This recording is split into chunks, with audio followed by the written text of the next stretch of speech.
just have a sense that you have so much to share, and I'd love to ask you a lot of questions. But like, just how's life these days for you? You know, 2020 was of course, a roller coaster for everybody, and I've been waiting for years now for something to bring our systems down. If I can dive deep, into your question, whether it's the education system or the political system or the economic system, and COVID did it, or is doing it at the moment. And I didn't want it to be this way. However, we really needed something to wake us up individually and collectively, and to bring us back to, I'm not wearing my Be Human t-shirt, but bring us back to what it means to be human, like human beings being human. And I think we've been deeply inhumane for thousands of years. And I think we can learn from that, and we can learn from the beautiful sides of being human and what is essential. So I think COVID has brought us back to what is very essential, and it's still continuing to do that. And there's this wonderful opportunity that we can grasp. I don't think we're proactively doing it yet. I think maybe individuals are doing it, but I don't feel it, the collective opportunity of us diving into this once in a world billion year lifetime opportunity that we have to go deeper and to be human, to be more compassionate and accepting and loving and open and vulnerable. So I feel 2020 is an extremely powerful year for my business. I've been in the corporate world for corporate wellness for 15 years, and COVID has been very good for our business model. It's helped companies realize that employee health is very important. We have an online solution that makes health and wellness accessible for the employee working from home. So we pivoted very quickly. As you know, I also started a school in 2006 for marginalized Black youth. So unfortunately, the Floyd incident, shined light on racism, even though it's been around for 400 or 500 years, and probably further than that. So it was a weird year that it took really horrific and pandemic style events and situations to help projects that I've been hustling and pushing forward and trying to get people to wake up. And now, because of COVID, corporate wellness is super important, finally. And due to the Floyd incident, supporting, Black youth is very important. Just a quick side note on that, we almost got no individual donations at Desta for the first 15 years. After the Floyd incident, 800 people or 1,000 people gave over. We got over $180,000 of donations. So it's just weird that it took that for the people to wake up. And that's the opportunity. Let's dive in. We've invested that very well. I've pivoted very quickly with organic, and we've got this hockey stick moment of growth, much more scalable, much more impactful. We're nationwide now. So and it's brought me back personally to my practice and what's essential, and bring me back to my breathing practice, to my meditation practice, to also embracing the yin side, of being much more gentle and soothing with myself. And that has not been one of my strengths. So I guess that's a long answer to a great question. Oh, I love it. Wow. Just maybe in the most practical sense, we're sitting in front of a screen together, and I bet because of this pandemic, because of your work too, you're I find you extremely engaging in person. Every time you're kinetic, you're moving, you're always you have brilliant ideas. So to be forced to be behind a screen and not be on a court, not be physical with people, how do you stay in your body and alive and present while in this position right now? How do you do it? Do you have ways that you can? Yeah, I have a lot of logged hours now since March 12th or 13th, when kind of the world shut down. last year. It is like a meditation. It's like sitting in meditation where you've got back pain and you just accept it, and you know that the meditation and going through it and that acceptance will lead to a form of enjoyment, and that enjoyment will lead to a form of enthusiasm. If I take Tolley's, acceptance leads to enjoyment, leads to enthusiasm. So I found a space of enjoyment actually now that, of course, through the screen will never replace the human to human interaction, but there's something there that's still alive through the screen. And maybe it's even there's something unique that you can only get through the screen. I haven't figured it out yet, but so in terms of the worst that happens is I've given a conference to like 200-300 people and everybody had their camera off, which is extremely alienating. And you're just looking at a camera and you have no feedback, no nonverbals. But then when people actually do put their screen on and you see people, if I'm giving a yoga class or a conference or a health break, and you see 25 people moving together on a screen, it's so invigorating. It's really fun to see. So I'm enjoying the process more and more. Of course, I love the human, as you say, I'm 6'3" and I walk into a room and I think there's a charisma there. There's something that can only happen in the human interaction, but I feel I'm getting more at ease in front of the camera, and the impact that I can have, with 500-600 people sometimes across Canada, that I wasn't able to do before. So there are benefits and drawbacks, and it's really just to embrace that this is the world we're in at the moment. And I'm diving in deep to this virtual world, because that's where we're at. I love your attitude, Scott, of just acceptance. Acceptance leads to enjoyment, and just figuring out how to make something out of this new frame and learn about it and study it and see the benefits of it and play with it and explore it. I did a performance a few weeks ago where it was a playback show where people shared stories from all over the world. There were 100 people, like you said, like their screens were blacked out, and then when they would share a story, they would turn their screen on, and then they would black it out again, and we would perform, and all the performers were in different countries, and it was kind of weird and wild, and somehow it worked. People were touched and moved and wanted more. I was really surprised. I thought it would be more alienating or clunky, but I think the intent too and the presence is what matters. If I'm not present in a physical meeting, it's I'm not present in this meeting. It shows across the medium, right? So I think that key of being mindful and aware, and I'm just wondering if you have any practices that help you when you're sitting in front of the screen that just help you to stay present and in your body. Is it through breath? Is it posture? Do you play around? Do you move? What do you do to really stay here and fully alive with it? Yeah, I'll jump into that. But your word intent, it's such a key word, and my mission since probably 2004 or whatever, something like that, is to inspire a daily practice of health. And that word is to inspire it. So it's to breathe it in. So I practice daily, and by breathing it in, I inspire. Hopefully, at least my intention is to inspire other people to practice simply by my presence. I'm not forcing it on anybody, but often people will ask, what do you do, type of thing. Well, this is my daily practice, and I hope to inspire people to practice 1 minute or more out of the 1,440 minutes in a day for the rest of their life. That's kind of my mission. So first, of course, now when I am sitting in front of or standing in front of the camera, and my mind might kick in and start to judge, and the ego will say, okay, what's going on? Are people really there or something? I come back to that intention. So that's the first thing that grounds me. And then I do a lot of breath work. I love the heart coherence practice. I don't know if I'm sure you've heard of heart coherence. It's sort of inhaling, exhaling for 5 seconds for 5 minutes.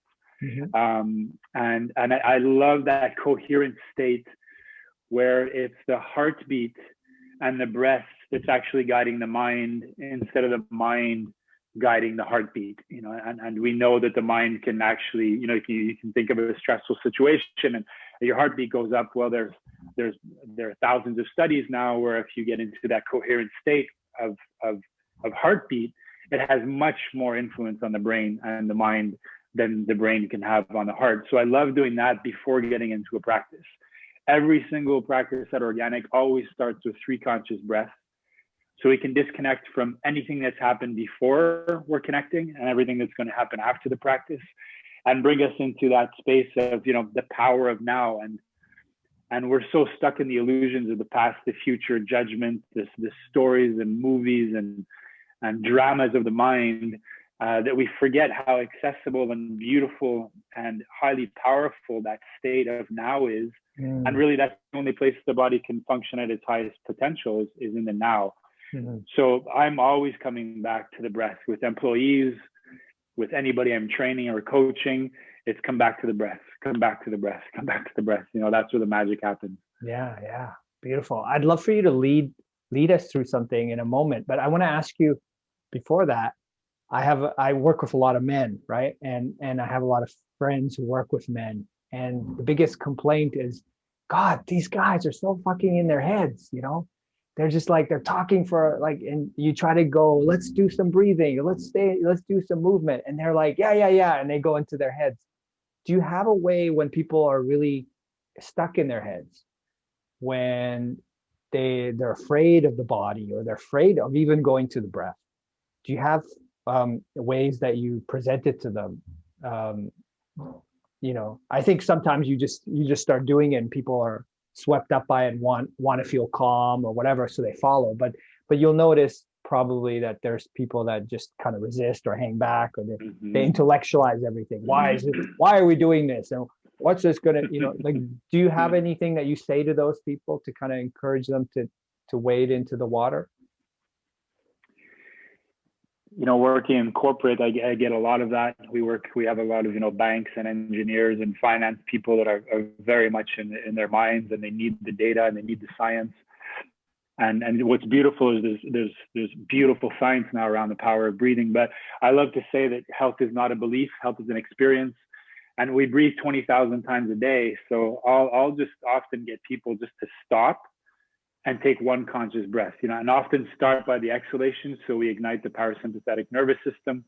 And just that, what's beautiful about, there's so many thousands of benefits about breathing, but the main one I feel that we need, especially now with COVID, and, it's helped me through darkness and depression and, all the heaviness that I've been through, is the ultimate power of conscious breathing is that it tames that reptilian brain. It tames that 100 million year old brain that's judging, that's reacting, that in my case was extremely violent with myself. And it's fascinating how powerful 1 conscious breath is. It's like, sit, heal. I'm the master. I have a much more evolved neocortex human brain that has the executive functioning, that can focus, that can manage my emotions. And thank you, 100 million year old brain. You served me in the past, you got me here, but we're not in a fight or flight, freeze, life or death situation. Thank you, you're a great servant, but you're not a good leader. And I think at the moment, one of the even before COVID, the #1 pandemic on the planet was that brain is running people's lives and they're not even aware of it. And if they were to come back to a daily conscious breathing practice of even 5 breaths per day, to feel the freedom and the space and the connection, how easy it is and simple it is to connect to that wisdom in the body. I don't think the pandemic would be here. I don't think there'd be wars. I think there'd be a pandemic of joy, of peace, of harmony, simply if we learned how to breathe consciously. So with people that are stuck in their mind, I'll say stop. I think that's what you wanted me to do in a second or so. Ground to your feet, check into your posture, let's take 3 conscious breaths together. It'll take 1 minute out of the 1,440 minutes. It's 3 breaths out of the 20,000 per day. Can you do this? Can we do this together? And nobody's going to say no. Even the toughest of egos that's resisting it, the conscious breathing is 20,000 times more powerful than the most powerful ego in the world. It just even the ego is like, okay, you got me. It's like it taps out. It's like you win. You win. Yeah. And there's a curiosity too. Okay, so what's going to happen? Okay, let me find out. Okay, I'll try this 3 breath thing. Fine. Right? Exactly. And I think I often find that the body and the mind are one, but the body and the mind are often separate inside of us. And I find when I talk to the body directly, I can reassure the mind, but we can spend hours talking about research and all that. When I talk to the body directly, the body just kind of pushes the mind aside and takes over. Do you want to feel a little bit calmer? Yeah.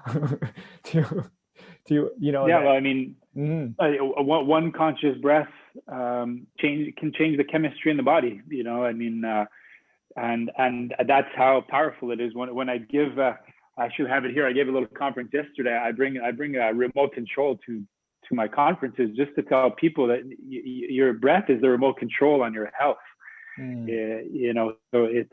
So if you want more energy, inhale more effectively. If you want to relax, exhale deeply.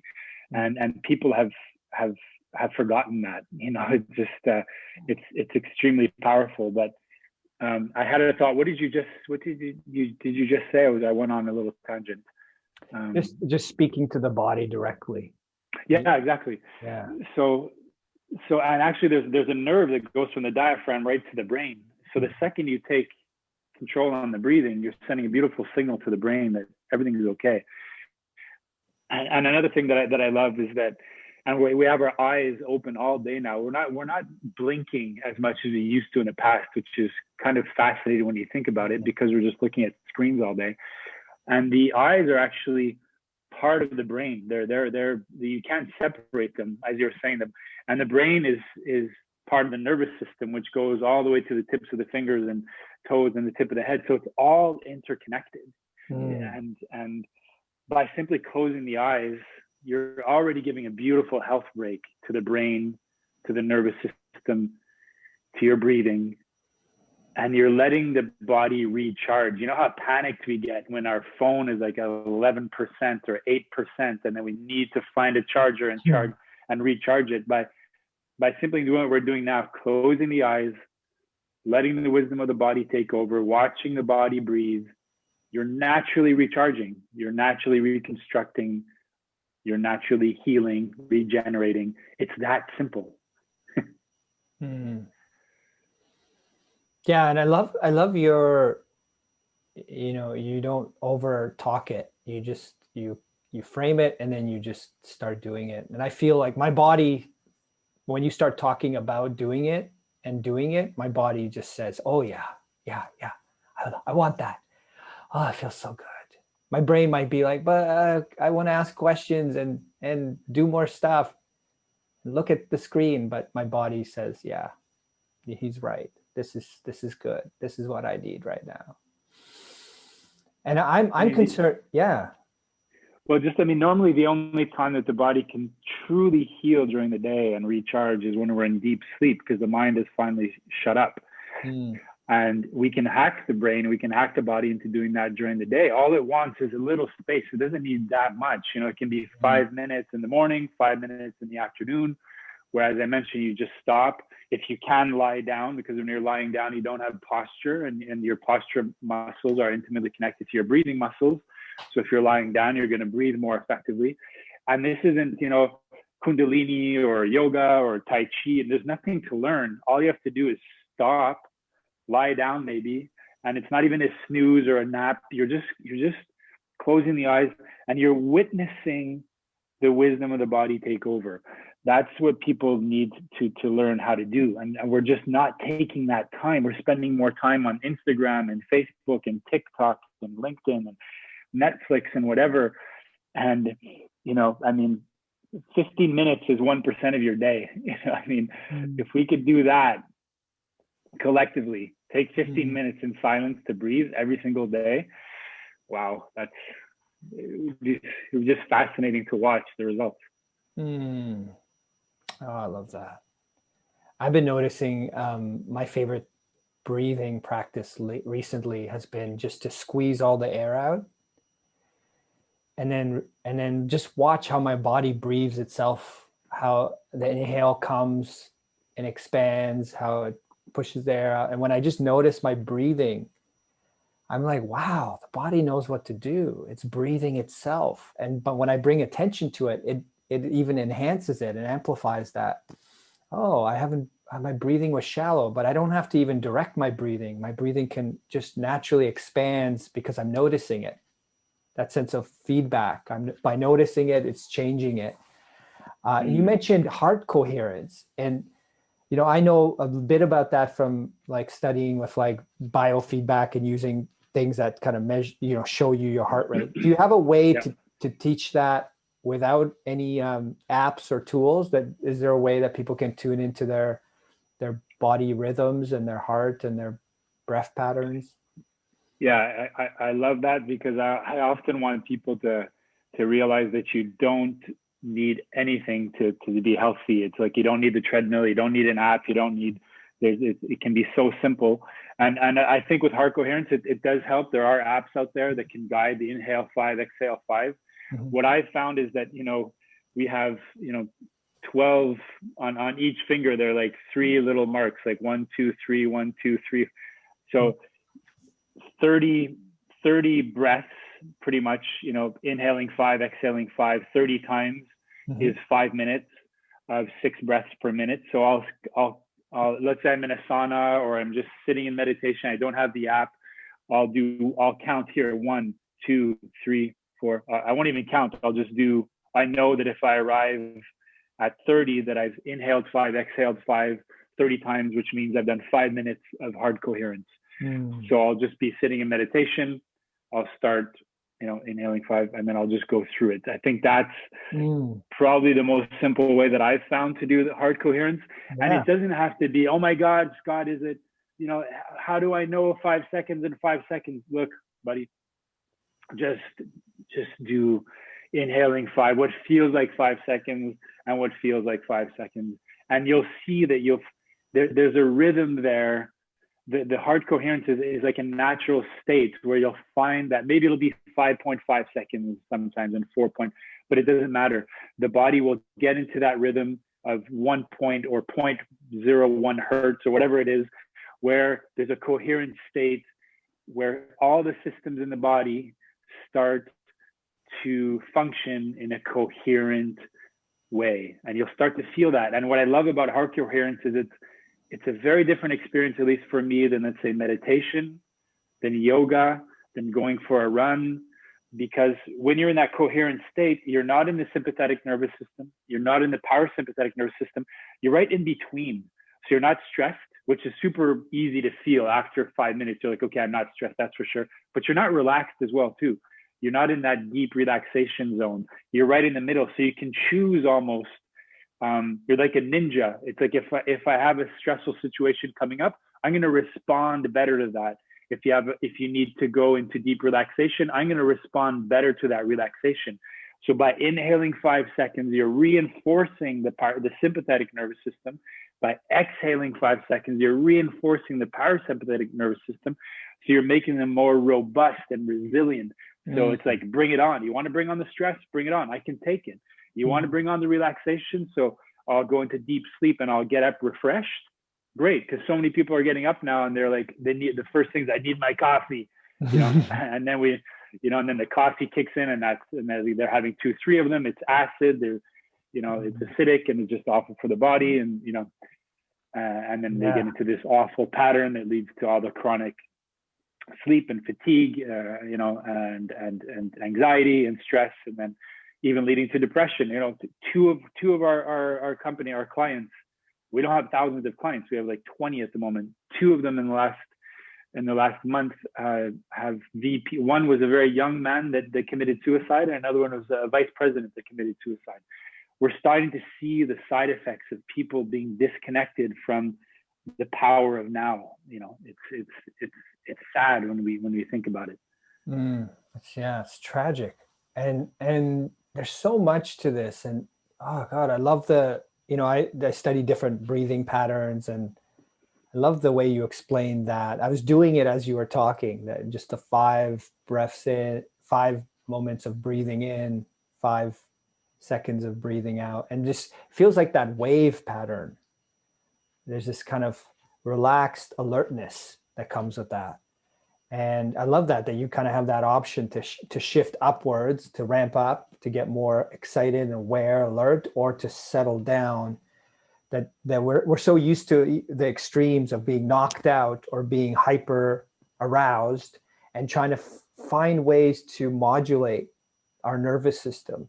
I think that's really beautiful the way you said it, and really powerful.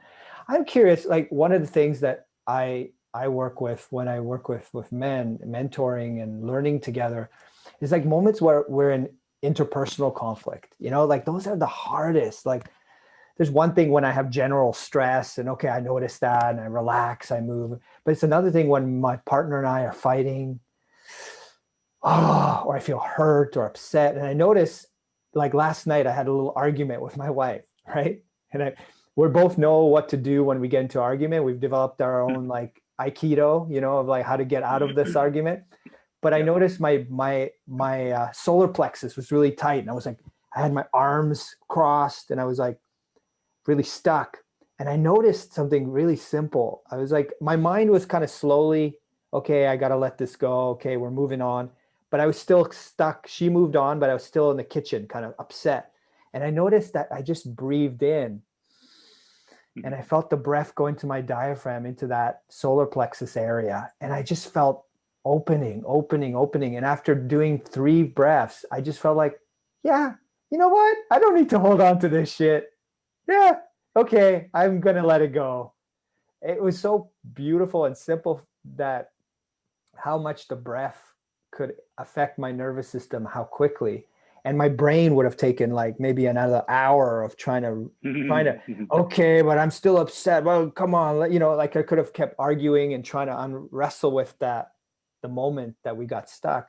But my breath just liberated me. And then I felt that natural, in that moment of being stuck, I didn't feel any love. I just felt anger and frustration. I'm not getting what I think I want. When I breathed into it, I went back into my heart, and I just felt love towards my wife. I felt love and concern for our relationship. And it's remarkable how easy it can be to be disconnected from the heart, from caring, and how what was remarkable to me last night was how easy it was to get back into the heart. But it was like a definite choice that came through the body. It didn't come through my mind, you know? And what's also remarkable, and it's happened to me 1,000 million times, is even knowing what to do. Like you knew you were in that situation, and you knew you're like, okay, I'm taking this personally, and you know, and you were choosing to stay there, you know. And even though you have the whole entire toolkit, you know, you have the Allen key and you have the hammer, you have all that, you have a very complete toolkit. I know your toolkit. Well, I can imagine to get out of this situation, but you're choosing not to do it, you know, because and it's that link between, you know, awareness and action. You know, it's like an ounce of practice is worth more than a ton of theory, in a sense. Like even if you know all but you're not putting into action. So, and the second you went from that stimulus instead of reaction to response, you know, and that's the difference between reaction and response. Reaction is unconscious, and response is conscious. It's responsible. You're responsible. You have the ability to respond. And that's what you did, is that you took a breath and you created a bit of space, just a bit of space, to let the wisdom come through. And you chose to do it. Sometimes the wisdom, I've done it before where I've had that opportunity. Oh, the wisdom's there, but nope, I go back to, nope, I'm going to continue in this stance because I'm right and you're wrong, you know? And that's where conflict can be so beautiful. Conflict can do really 2 things. It brings you closer together if it's done well, or farther apart. And we're seeing what politicians are doing and stuff at the moment. They're taking these conflicts and they're bringing people as farther apart than we've ever been, Mm. and even around questions of, is the planet round? At the moment, wearing a mask is a fuck you. Not wearing a mask is a fuck you. Taking a vaccination is, so I'm saying fuck you, but it's like, we don't even know anymore. They're taking these symbols and it's like everything you do now is going to offend somebody. It's like, so how can, instead of bringing us closer together and creating that dialogue and creating that conversation, it's bringing us further apart. And it's masterful how they're doing it. And they're doing it consciously. When I say they, politics, and it's fascinating to watch how far apart we are, where we could be so close together. COVID could bring us so close together in it's such a united, beautiful way. Yeah. Anyway. My friend, I totally agree with you. And I'm in a circle of a lot of conscious men, who are doing things to help the world. And one of my friends, Jerry Brody, he mentioned, the real virus, there's a virus that's real, the COVID virus. It's not fake. I have friends know people who've died and who've been infected. And he said, but the biggest threat is the thought virus. All of these ideas, like you can't trust anything. There's no society anymore. There's no, like, all of it is a hoax, and there's a conspiracy, and how, like you said, how we're being divided, and how and I think of it as the root of that is being disconnected from our bodies. When I work with kids and I see my daughter, the more she's in her body, the more she's able to discern what is true and what is bullshit. She doesn't take bullshit when she's in her body. And I see that with kids. The more they learn to trust their own instincts and respect their emotions and how to learn about their own nervous system, they don't fall for bullshit. Yeah. And I notice how empowering that is to be self-aware and embodied. Like, I used to really sabotage a lot of my relationships because I would get triggered. I'd have this, like you were saying about Eckhart Tolle, I'd have a pain body, but it was all about a story about them, or a story about this is the problem in front of me. I would project it all into the world and cause suffering and cause myself to suffer. Once I got into my body, though, I was like, whoa, wait a second. That story is a lot of bullshit. What's real is that I'm suffering, and I can relieve my own suffering and unlock a deeper truth. And then I don't have to play out all of this. And I think your practice of I love how simple and elegant it is, just bringing us into the body through the breath, is one of the antidotes to that. It was a way of, like, all of that distrust, all of that paranoia in the world. If you get back into your body, into a coherent state, you just don't buy into that bullshit. Yeah, I mean, the micro level is exactly what happened to you with your wife yesterday, where, you could have stayed in that stance of reptilian brain, fight, flight, freeze, whatever you are, a fighter, a flighter, or a freezer, we're all at different times, Yeah. And that's the stance that I find, at least that social media is portraying, that the world is taking. It's like, nope, I'm this and I'm that, and that's very enfantin. It's very immature, and it's not embodied. And that's where, if we did have a worldwide breathing practice, where, as I mentioned, in heart coherence, when the heartbeat actually starts to run the mind instead of the mind running the heartbeat. And at the moment, you can see all these systems, from the political to the economic, the finance system. Like, you look at Wall Street's thriving at the moment. That's because it's so disconnected. It's such an illusion. It's not heart driven. It's creating this story, and like, okay, I'm making millions during COVID, which is an illusion, So, and that's why you said the word conspiracy earlier, and there are all these conspiracy theories, and unfortunately, conspiracy is a word that we've really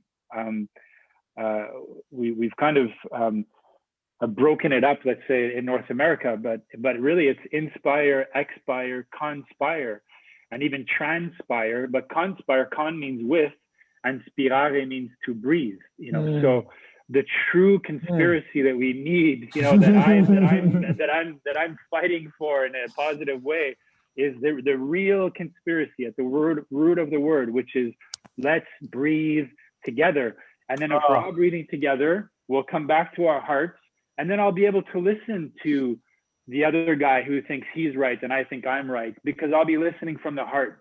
And I'll say, this guy, he's 99% exactly like me, and that 1% that I'm focusing on is not serving us at the moment. The 99% around humanity and acceptance and joy and loving for the planet and the people on it, that's what should be guiding us at the moment. The heart should be guiding us, that yin energy that we're so disconnected from. We've got to go back to that, to the earth, and not in like a granola, cheesy, whatever way. This is urgent. It's science. It's spirit coming together. And the Latin root of spirituality is spirare, which means to breathe. So if you want to get out of you're scared of the word spiritual, well, you breathe 20,000 times a day. So you're spiritual, just accept it, and that's what we've got to go back to. That's the conspiracy that we need to do, is conspirare, breathe together. Oh God, you need a t-shirt with that. That's beautiful. I love that. I often think of we co-inspire each other, but I love the image of us inspiring together. And yeah, God, it's so simple. And I often find that the hardest thing is we make it so complicated. We keep coming back to some convoluted, complicated searching for information online or something, and when the answer is right in front of us, it's inside of us, it's right now. Yeah, I just want to make sure that the message that I'm you said the word simple, and simple does not mean easy, and I want to make sure that I hope that people don't think that the more we wait, and we've really waited a long time individually and collectively to take responsibility on our own health and the planet's health and the humanity's health, there's a lot of effort that's going to need to put in on a daily basis. And to keep my health up, and I mentioned that I've been through three depressions. I was on medication 3 times. To stay in my stance, to stay in my posture, to stay in coherence, takes between an hour to 3 hours of practice for me every single day, because I have, let's say, a mental handicap or whatever you want to call it, or a mental opportunity. It really depends on the word, but I'm aware of that, and I walk with it every single day. And the thing with mental health or unhealth is that there's no X-ray. I can't walk around in crutches, and if I walk around in crutches, people, oh, Scott, here, let me help you. People, you can't see what's going on in the mind. So what I want people to know is that there is a discipline to this.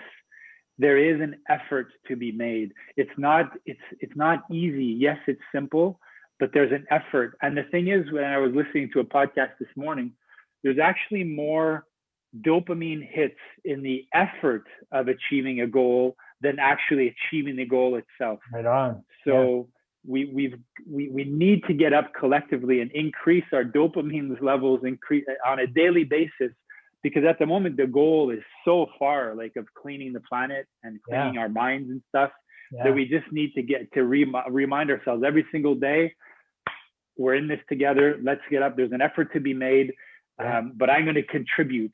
I'm going to add. I'm going to be part of the solution and not the problem. It's pretty much that. Are you part of the solution or are you part of the problem?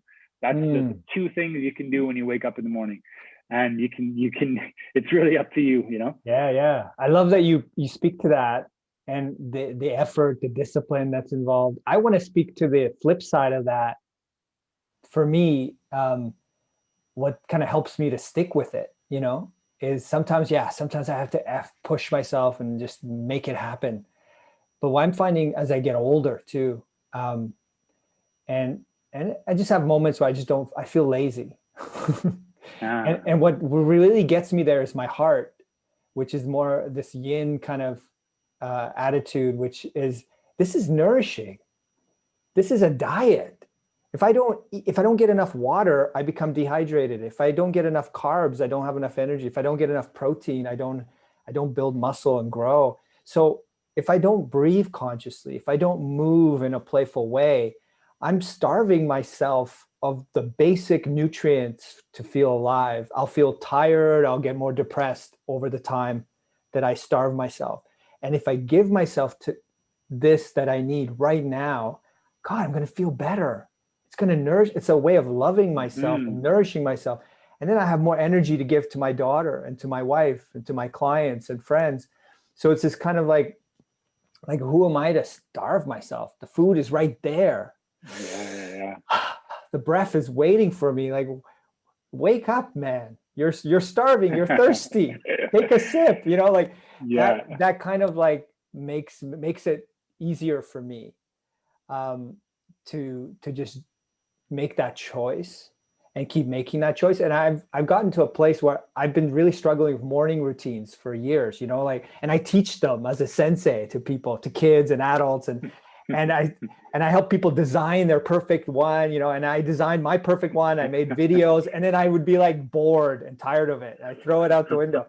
And for the last 9 months since COVID started, I've been doing my morning thing, and I love it. And I still kind of, I have to get into it every morning. But once I'm in it, I go, I love this. And it's for me, I needed some freedom. So I don't sit and meditate. You know, I used to do that, hit the bell, sit, posture, meditate. I just don't want to. But I love disrupting moments of the day when I'm low and I just start to move and stretch. I love just breathing. I love going outside every morning in my t-shirt, no matter the weather, and just bouncing and swinging and rolling around. And then my breath, it's so cool. The air is so fresh outside. It's like, that's so good. More, you know? So I'm noticing there can be a lot of joy and playfulness and pleasure in the practice. And I can be like coaxing myself into it, as opposed to like, I have to make myself go in. I have to make myself do it. So I'm sure you have experiences of that too. You spoke to that earlier in the call about awareness brings us closer to, how did you put it, to pleasure or to enjoyment? Yeah, I think it was acceptance leads to enjoyment. And yeah. I think, that like unpacking that word effort, and, you know, I think we often think effort is like, there needs to be a struggle. There's beautiful yin energy in effort as well. And then when you get to that place of accepting the effort of getting up out of bed, sometimes it's only that. Like, I get up at very early, 5, 6 in the morning, and just getting up. And then there's that effortlessness that's just, it's just over, it's right there. But you need to get it's the effortless effort. You need to put the effort in. And then there's this ease, and you're like, oh, why did I not want to get up? And the thing that I love about the practice is I often find practice tough, but it makes the rest of my life so much easier, or so much more simple, you know? And that's what, and I also want to tell people, even after 20 years of practicing, it's not much easier for me to practice, and I still have the 1,866 reasons why or excuses that my mind will come up with every single day not to practice, even though I know all the reasons why it's amazing. And it's just, I just smile at that voice. I'm like, okay, it's traveling with me wherever I go, even though I know it's maybe the volume is a bit lower than it used to be. But I just want people to know that every day is kind of an effort for me as well too, but there's an effortlessness and a beauty and a gentleness that comes through my practice now as well too. And my struggle has been adding yin into my practice as well too, which has come probably through my psychotherapist helped me with that, but it's also come with COVID has brought me to be much more gentle with myself, or learning to be. I'm still learning with myself, and organic, and people around me, and my practice not as rigid. So there's a beauty there that's stemming from COVID, you know. And I think we all need that more gentle yin energy, as I was mentioning before. That I think is where the solutions are to a lot of things that are going on in the planet. Won't be found in I mean, I'm not dissing yang, but we've gone way too far in the yang energy. The solutions will be in the yin. And it's not just in females, it's in men embracing their vulnerable yin energy. Like, I love my female energy inside of me. It's why I got into yoga and stuff like that. But it's by embracing that yin energy, I've never felt so masculine in my life, which I would not have thought, you know? Yeah. So I want to speak with you about the paradox. There, you know, my few years ago when I struggled in my marriage the most, I go between like swinging between being really, I'm trying to please you and be a good husband and do everything right, and trying really hard, being really nice guy, to like, damn you woman, you're driving me crazy, we're fighting and we hate each other. And it would be like extreme yin, extreme yang. And it came to this quote by Martin Luther King: power without love is reckless and abusive. Love without power is sentimental and anemic. And it became really obvious that Adam Kahane speaks to, like, it's, if you only have one, power or love, it's like you're a bird with one wing going in circles. And it's just like, actually, that's not power. And love without power is not love. And you're speaking to that paradox of like, if we only develop one, we're actually not even developing that one. They're only possible in concert with the other. The breath in is only possible with the breath out. There's a paradox here. I love that you're speaking to that. And I think as men, we get conditioned with all kinds of bullshit about what's feminine energy. One of the most masculine things I find are men who can just stand and be accepting and just be fully present. They're not running around doing things and trying to show off. They're just fully like, I find that really powerful. So that whole idea of what's masculine and what's feminine starts to kind of fall apart. But we know there's different energies. There's different aspects to our nervous system. There's different forces of yin and yang inside of us, and we have to contend with both. I love that. And I'd love the practice that you shared earlier about the coherence, the heart coherence. Do you think you could lead me through like just 5 breaths with that kind of energy where you kind of had the balance of both? Because I just love that. I want to experience how you would guide me through that. I'd love to do that. And you know, we're both sitting, so you know, I don't have any socks on, so I actually like to remind people, and if you want to do this, actually just look at your feet. And it's kind of a joke, but it's also it's kind of sad at the same time. Like, we're looking at screens at the moment 11, 12 hours a day, and you know, we forget sometimes we have feet, you know, that we have a human body. So it's just nice, and all the work, like 25% of our joints in the body are in our feet, you know. So it's like, wow, feet. And then if you lift your toes up to the sky, you'll realize that toes aren't important for posture, they're important for balance.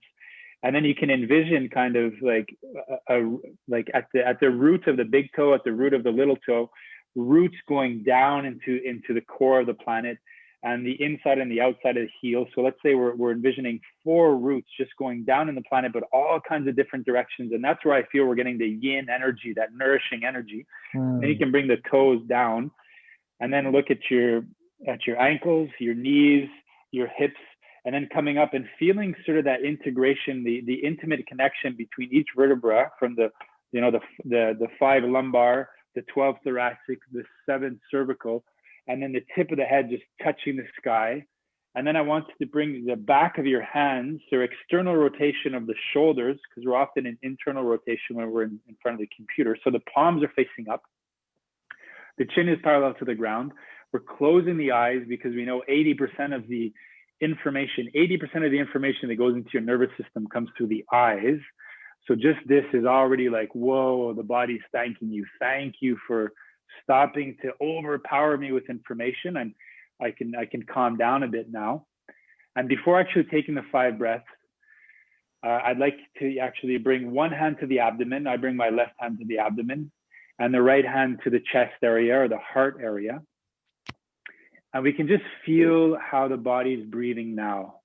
like the quality of the inhalation, the quality of the exhalation. How is the inhalation? What is the movement of the inhalation? What's the movement of the exhalation?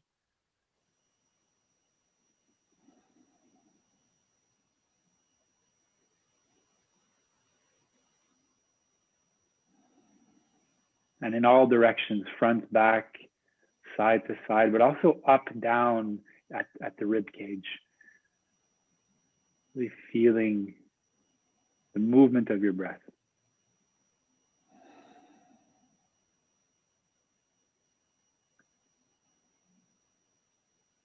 And before we take the 5 conscious breaths, it's just such a beautiful image that your heart rests on your diaphragm.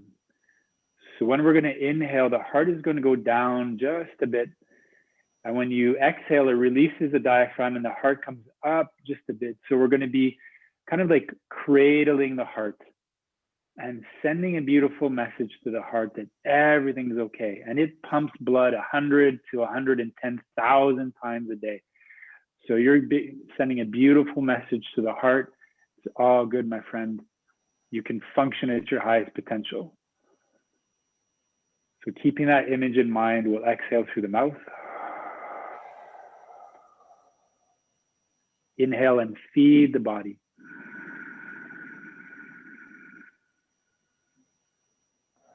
And exhale. Inhale.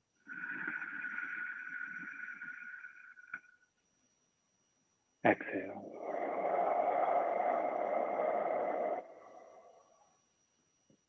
Energize the body. Inhale.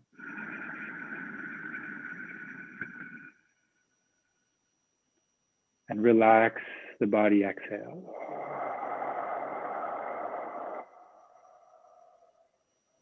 2 more out of the 20,000 we take per day. Inhale.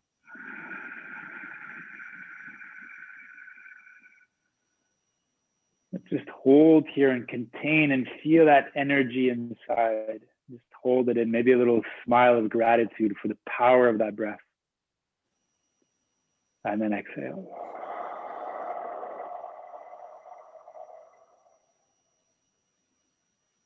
One last conspiracy together. Inhale.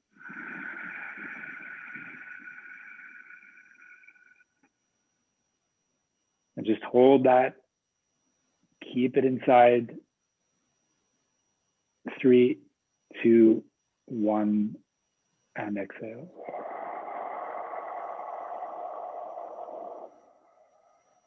Just return to your normal breath and feel how the body is breathing now.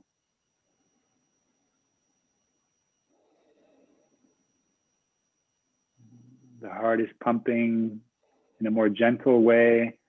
The blood is flowing. The wisdom of the body is flowing now throughout all the systems in the body. You've taken the power back. It's not the reptilian brain now that's running the show. It's not stress or anxiety that's guiding your breath.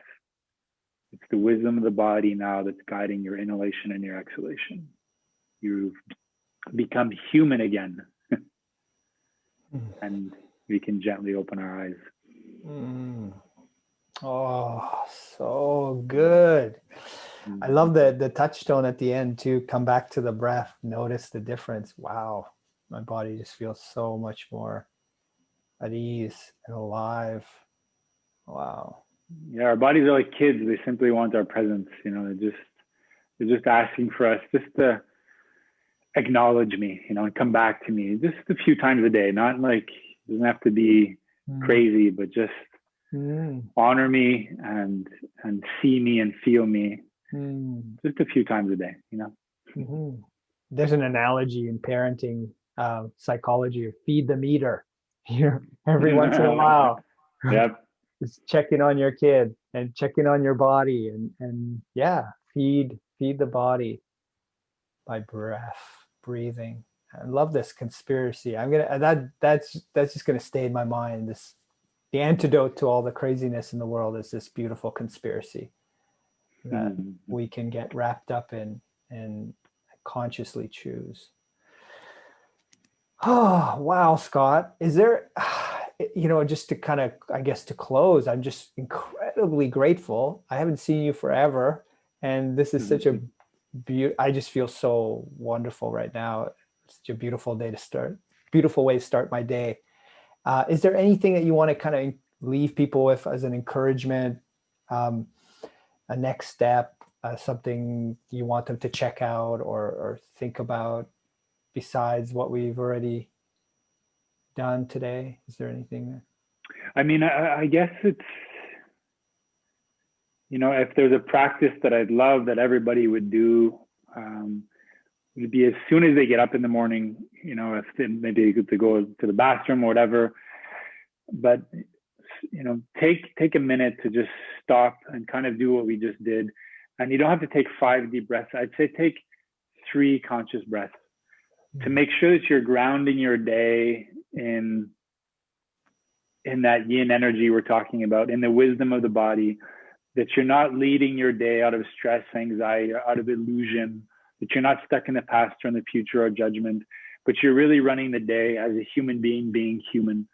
And that it's not that reptilian brain that's running the show, that you're taking the power back. And we need to remind people how simple and effective and accessible that is, especially now, because we need to start to run the show from the heart and from the breath, more than the reptilian brain. It's not the reptilian brain, that 100 million year old brain is not where we're going to find the solutions at the moment. We're way more evolved than that. And it starts, I think, individually, one person, and then collectively. And then I know we can affect humanity, and we'll have that at one point that will start to conspire and breathe together, 7 billion people with the power of the internet. I see it where we're going to be 7 billion people at one point taking 3 conscious breaths together. I mean, it's a crazy dream, and it's possible. So let's start individually doing that. And that's the only practice that I'd ask. If you can give me a gift, and a gift to yourself, would be when you get up in the morning, as soon as possible, stop and take 3 conscious breaths, and then go into your day. I take that dare. I love it. And I find that the only thing that kind of stops me these days is I pick up my phone. And so what I want to practice in addition to that for myself is every time I reach for my phone, I just want to take 3 breaths before I open it. And sometimes I know I'm going to just put it back down, go, there's no damn reason for me to, I was just bored or lonely or something, right? But other times I'll go in there more intentionally because I have that pause. I remember myself. I don't get lost in that screen. So that I love that. So simple. And it's a practice, and I'll forget, and then I'll come back to it again. Exactly. Yeah. Can I leave with just one other thing that's really helped me out in the past year? It's the question, what would love do at the moment? What would love do? And I feel if we also came back to that question, whether it's in conflict or with your kids or with your business partner or whatever, what would love do? I really feel that's a great, it's a question that's really helped me out in the last year. What would love do?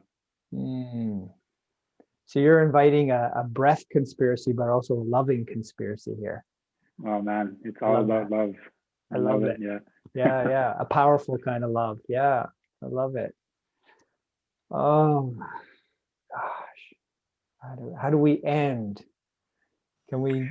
Well, I'd thank you. Thank you for this opportunity, for this conversation, for this dialogue, for this exchange. I haven't seen you. I think we were calculating maybe 13 or 14 years. It feels like it's been 13, 14 minutes. So it's a beautiful sign. And maybe we can end with 3 conscious breaths, and then we can close from there. Beautiful. Can you guide us through that? For sure. So one hand to the abdomen, one hand to the heart area, relaxing the shoulders, relaxing the facial muscles. Exhale through the mouth. Inhale through the nose. And exhale. Inhale.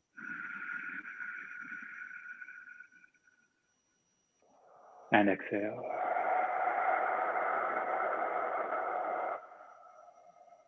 Number 3, inhale.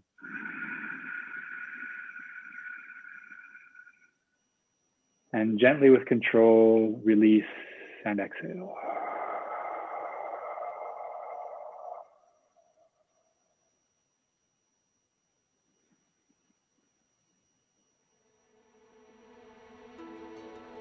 Thank you, my friend. Thank you. Power and love to you, Scott. All your work and beautiful stuff that you're doing in the world. Right back.